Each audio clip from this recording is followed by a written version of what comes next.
नमस्कार दोस्तों, आपका स्वागत है आपके अपने यूट्यूब चैनल क्लैथ विथ स्टडी पे। दोस्तों, आज हम लोग जानेंगे कि गीता के 11वें अध्याय का क्या महात्म्य है। श्री नारायण जी बोले, हे लक्ष्मी, अब 11वें अध्याय का महात्म्य सुन। तुंगभद्र नाम नगर था, जिसके राजा का नाम सुखानंद था। वह लक्ष्मी नारायण की सेवा बहुत करता था। वहाँ एक ब्राह्मण बड़ा धन पात्र विद्वान पंडित रहता था। वह ब्राह्मण नित्य गीता जी के 11वें अध्याय का पाठ करता था और राजा भी वहाँ नित्य लक्ष्मी नारायण की सेवा करता था और पाठ भी नित्य श्रवण करता था। सेवा करते करते बहुत काल व्यतीत हुआ। एक दिन राजा घर को गया। उस दिन बहुत अतीत देशांतर फिरते फिरते उस नगर में आए। अतीतों ने राजा से कोई जगह मांगी। राजा ने बड़ी हवेली खुलवा दी। वहाँ अतीत उतरे। राजा ने सीधा दिया रसोई कर अतीत बड़े प्रसन्न हुए। अमृत बेले राजा उनके दर्शन को गया। राजा का बेटा भी साथ था। कई भृत्य साथ थे। राजा उस हवेली में आया और जो महंत था उसके साथ बातचीत करने लगा और राजा का पुत्र खेलने लगा। वहाँ एक प्रेत रहता था। उस प्रेत ने राजा के पुत्र को मारा। चाकरों ने राजा को खबर करी। राजा यद्यपि सेवा करता था, परंतु पुत्र के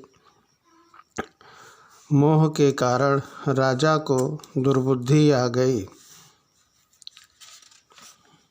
राजा बोला, संत जी, आपका दर्शन हमको बहुत फला है।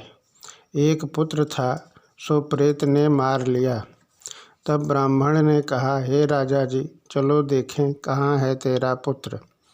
राजा ब्राह्मण महंत भी वहाँ आए जहाँ राजकुमार मरा पड़ा था। तब ब्राह्मण ने कहा, अरे प्रेत, तू इस लड़के पर कृपा दृष्टि कर, जो यह लड़का जी उठे और मैं तुझे गीता के 11वें अध्याय का पाठ सुनाता हूँ। तू श्रवण कर, इससे तेरा कल्याण होगा। अब तू अपने पिछले जन्म की बात कह। तब प्रेत बोला, मैं पूर्व जन्म में ब्राह्मण था। इस ग्राम के बाहर हल जोतता था। वहाँ एक दुर्बल विप्र आया, सो वह इस खेत में गिर पड़ा। उसके अंग से रुधिर निकला। एक चील ने उसका मांस नोच खाया। मैं बैठा देखता रहा। मेरे मन में दया न आई जो इसको छुड़ा दूँ। इतने में एक और पंडित आया। उसने यह देखा, मुझे कहा, अरे हल जोतने वाले विप्र, तेरे कर्म चंडाल के हैं। निर्दयी, तेरे खेत के पास विप्र का मांस चील तोड़ खा रही है और तू आँखों से अंधा है जो छुड़ाता नहीं। सो मेरे श्राप से तू प्रेत योनि पावेगा। तब मैंने उसके चरण पकड़ कर कहा, मेरा उद्धार कैसे होगा।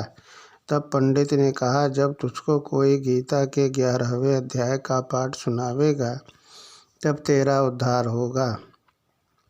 प्रेत अपनी कथा कह चुका। तब विप्र ने राजा से पूछा। राजा ने कहा, इसका उद्धार करिए और मेरे बेटे को जीवित करें। तब विप्र ने गीता के 11वें अध्याय का पाठ किया और प्रेत पर जल छिड़का। तत्काल प्रेत की देह छूट देवदेही पाई। राजा का पुत्र सावधान हुआ।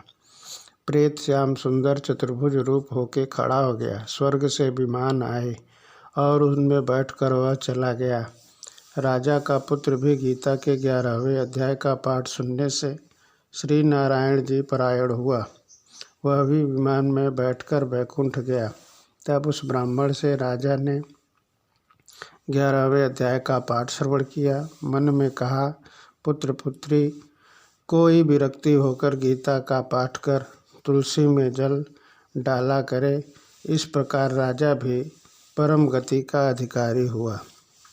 तो दोस्तों, आपने जाना कि गीता के 11वें अध्याय का क्या महात्म्य है। धन्यवाद।